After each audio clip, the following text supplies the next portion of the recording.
Assalamualaikum warahmatullahi wabarakatuh. Ketemu lagi di mata kuliah akuntansi keuangan menengah 1. Sebelumnya saya mengucapkan minal aidin wal faizin, mohon maaf lahir batin. Ya, ini adalah pertemuan pertama setelah Hari Raya Idul Fitri. Nah, pertemuan kali ini kita akan bersama-sama membahas tentang Plan Assets, Natural Resources, and Intangible Assets, atau sering kita mendengar adalah aset tetap. Nah, apa yang dimaksud dengan aset tetap? Aset tetap itu ciri-cirinya mempunyai umur yang panjang atau permanen. Nah, kalau kita bandingkan dengan aset lancar, kalau aset lancar itu umurnya maksimal 1 tahun, tapi kalau aset tetap umurnya lebih panjang atau di sini lebih dari 1 tahun. Itu yang pertama. Yang kedua, aset tetap itu dibedakan menjadi dua, aset tetap yang berwujud dan aset tetap yang tidak berwujud. Kalau yang kita bahas hari ini adalah aset tetap yang berwujud. Karena kenapa dikatakan aset tetap berwujud? Karena mempunyai bentuk fisik, ya, mempunyai ada bentuknya. Dan itu bisa kita raba, bisa kita pegang gitu. Kemudian dimiliki dan digunakan oleh perusahaan dan tidak untuk dijual sebagai sebagian dari operasional perusahaan. Nah, itu nanti mempunyai dibeli dan dipakai sebagai investasi. Ya, tidak untuk dijual kembali. Nah, di sini klasifikasi biayanya. Kalau yang dibeli itu berumur, apakah nanti kita lihat apakah yang dibeli itu berumur panjang atau tidak. Kalau membeli tapi tidak berumur panjang, maka itu dimasukkan dalam beban atau biaya. Kalau yang kita beli itu berumur panjang, maka itu kita masukkan di dalam kelompok aset. Nah, sekarang kita bedah juga aset itu apakah digunakan untuk tujuan produktif. Apabila tidak digunakan untuk tujuan produktif, maka itu kita masukkan dalam investasi. Tapi kalau aset itu digunakan untuk tujuan produktif, maka kita masukkan dalam golongan aset tetap. Itu bedanya. Nah, ini nanti kita menemukan ada beberapa istilah di aset tetap. Yang pertama adalah harga perolehan. Yang kedua adalah nilai sisa atau nilai residu. Yang ketiga adalah umur ekonomis. Nah, sekarang kita bahas yang pertama. Apa yang dimaksud dengan harga perolehan? Nah, harga perolehan itu harus kita pisahkan, harus kita bedakan antara harga perolehan, harga pokok, harga beli. Itu beda ya. Nah, kalau harga beli itu harga yang tercantum di, misalkan kita membeli barang, nanti kita kan mendapatkan struk barang ya. Nah, kalau harga beli itu harga yang tercantum dalam struk itu atau bukti transaksi tersebut, itu harga beli. Kalau harga perolehan itu begini, biasanya kalau kita membeli aset, misalkan kita membeli laptop dari Jakarta. Harga laptopnya adalah 10 juta misalkan. Nah, itu harga yang tercantum dalam bukti pembayaran itu harganya adalah 10 juta. Ongkos kirim dari Jakarta ke Semarang adalah misalkan 500.000. Itu ongkos kirimnya. Kemudian nanti setelah sampai di Semarang itu ada biaya misalkan untuk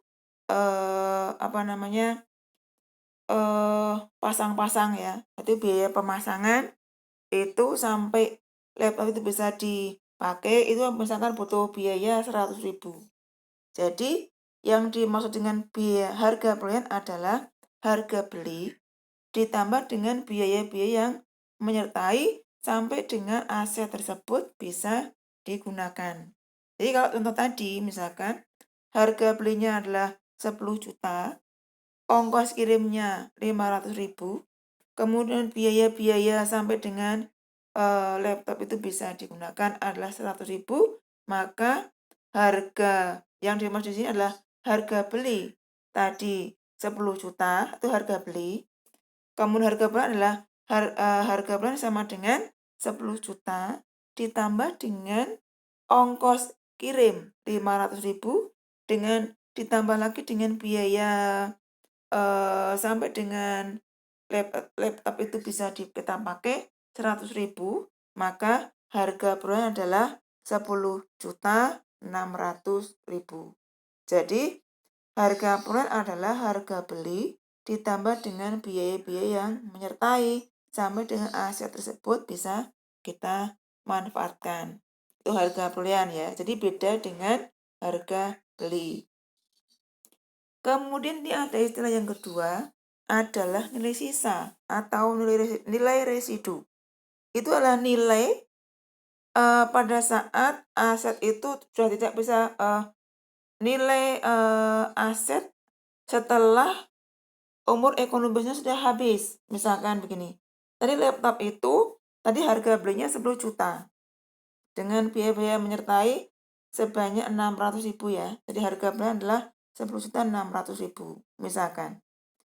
Nanti kira-kira setelah sekian tahun kita pakai sesuai dengan umur perkiraan kita, misalkan kira-kira bisa kita pakai 10 tahun misalkan. Nah, setelah 10 tahun nilai dari laptop tadi atau nilai dari aset tadi itu namanya nilai sisa atau nilai residu. Jadi nilai setelah masa manfaatnya sudah habis, itu nilai sisa. Nah, sekarang umur ekonomis adalah umur perkiraan dari aset tersebut. Misalkan tadi laptop yang kita beli, kita perkirakan, ini berdasarkan perkiraan ya. Kita perkirakan laptop itu bisa kita manfaatkan atau bisa kita pakai selama 10 tahun. Nah, 10 tahun itu adalah umur ekonomis. Jadi kira-kira kita bisa memakai atau memanfaatkan laptop itu atau aset itu selama 10 tahun. Itu namanya umur ekonomis. Nah, istilah-istilah ini nanti akan kita pakai pada saat kita menghitung berapa nilai depresiasi atau penyusutan ya. Nah, di sini ada beberapa komponen atau ini isi dari aset tetap yang termasuk aset tetap ya. Jadi kalau aset tetap itu diurutkan pada saat menyusun di laporan posisi keuangan atau neraca, aset tetap disusun berdasarkan urutan yang paling tidak lancar atau paling tetap. Nah, kita lihat di sini aset tetap yang termasuk aset tetap adalah misalkan tanah, kemudian bangunan, perlengkapan. Nah, perlengkapan itu bisa mesin, laptop tadi juga itu termasuk aset tetap.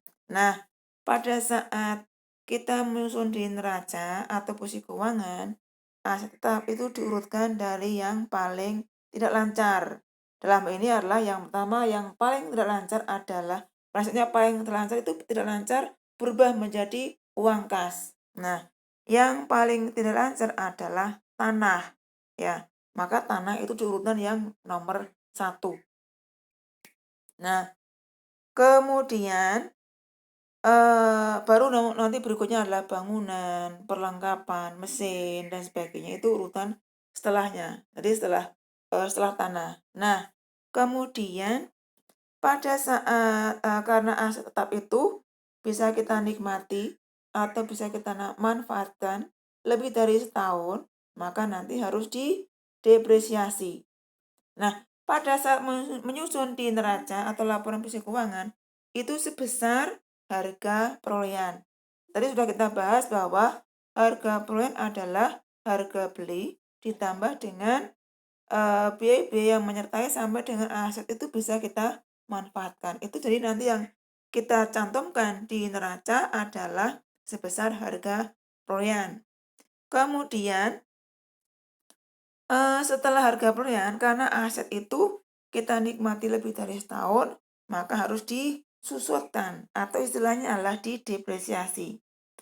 Istilah penyusutan di neraca kalau untuk aset tetap yang berwujud itu istilahnya adalah depresiasi. Kalau untuk aset tetap yang tidak berwujud itu misalkan goodwill, hipotek dan sebagainya. Goodwill ya, misalnya goodwill, hak paten. Nah, hak cipta itu nanti istilahnya adalah amortisasi. Kalau penyusutan untuk sumber-sumber alam, misalkan minyak bumi, gas, nah itu istilahnya adalah depresi. Itu istilah-istilah di penyusutan untuk aset tetap, baik yang berwujud maupun yang tidak berwujud. Nah, di sini kita bahas dulu yang aset tetap yang berwujud. Dan nanti istilah penyusutan istilahnya adalah depresiasi. Nah, itu depresiasi ya. Nah, jadi urutan mulai dari tanah. Kemudian jadi nanti di neraca selain harga perolehan, kemudian kita harus menghitung berapa penyusutan. Nah, yang tercantum di neraca adalah penyusutannya adalah kita hitung sejak dari tanggal pembelian sampai dengan tanggal kapan laporan itu kita buat. Nah, itu adalah akumulasinya. Kemudian nanti kita lihat berapa nilai bukunya. Nilai buku adalah kita cari dari harga perolehan dikurangi dengan akumulasi, depresiasi, aktiva, tetap. Maka kita peroleh nilai buku. Jadi aset tetap dicantumkan di neraca itu sebesar nilai bukunya. Nilai bukunya itu adalah berasal dari harga perolehan dikurangi dengan akumulasi depresiasi dari tanggal pembelian sampai dengan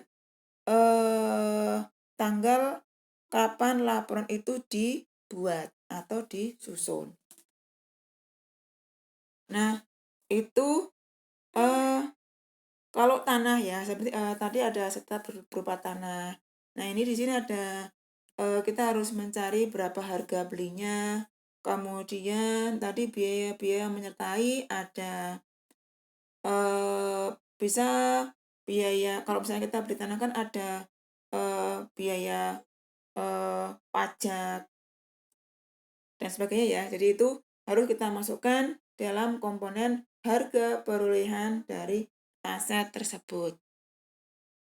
Nah, ini contohnya begini. Harga belinya adalah 100.000. Kemudian ada biaya-biaya menyertai sehingga kita peroleh ada harga perolehan adalah sebesar 115.000. Nah,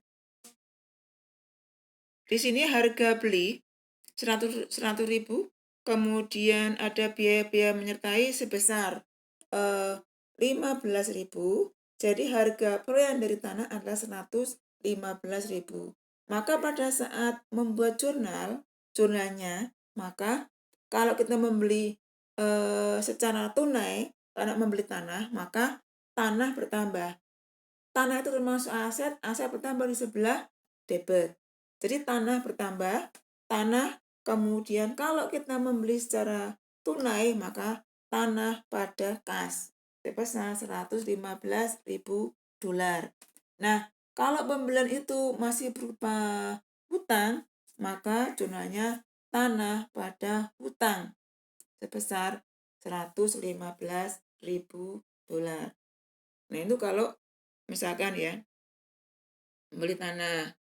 Kemudian juga kalau misalkan ini membeli bangunan. Nah, bangunan juga begitu, ada biaya pajaknya, ada biaya balik nama dan sebagainya. Jadi juga harus kita tambahkan. Jadi harga beli, harganya berapa, ditambah dengan biaya balik nama, biaya pajak dan sebagainya. sampai dengan bangun itu bisa kita pakai, maka itu kita masukkan dalam menghitung harga perolehan.